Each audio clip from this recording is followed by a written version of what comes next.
So here's how this is going to work. When I talk about identifying the essence, when I talk about identifying what is absolutely essential, the reason for doing this is not that you're going to ignore all of the other details, but it's to make sure that one part of this chapter gets repeated enough times to go into long-term memory. It will, like a magnet, attract all of the other information. Going deep with one thing will, like a magnet, cognitively attract all of the other information in the text.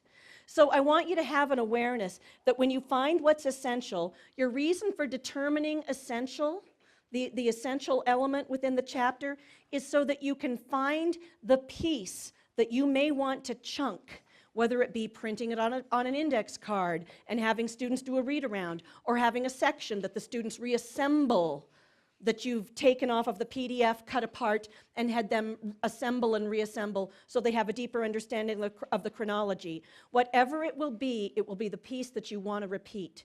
You never, ever, ever, ever, ever want the students to repeat the things that are peripheral to the story. It has to be central to the story. So I want you to be thinking about your chapter through that lens of what is essential. I need you to know that the way textbooks are typically written, it can be really difficult to find essential. It's episodic, right? This happened, and then this happened, and then this happened, and then this happened. If you look at it through the lens or the window of cause-effect, you may end up finding the essentials are grounded in the causes. What are the human actions that made a certain other thing happen, right? Or the relationship thereof. There's a whole variety of different ways that you can look at it, but I want you to think about what would be essential and which parts might you want to have students repeat, repeat, repeat within the larger context of the narrative so that you can actually build some background knowledge, not just have awareness or exposure.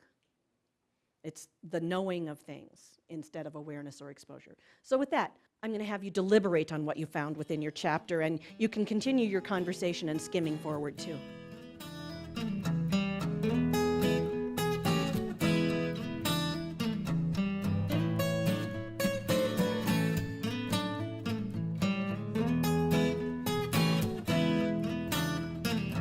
So the activity that we're participating in is called expert teams. Each team was assigned a different chapter. They independently read their chapter looking for the essential content. In small groups, they compared notes on what they individually determined to be essential. Groups then created something called an anchor chart.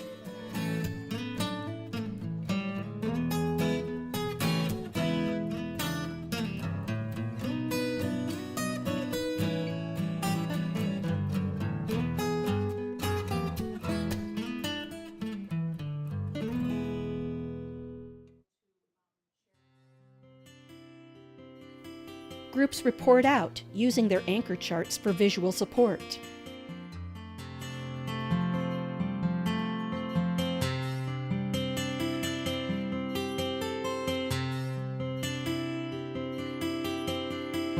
When this activity is done prior to your instruction, it creates great background knowledge for the entire class.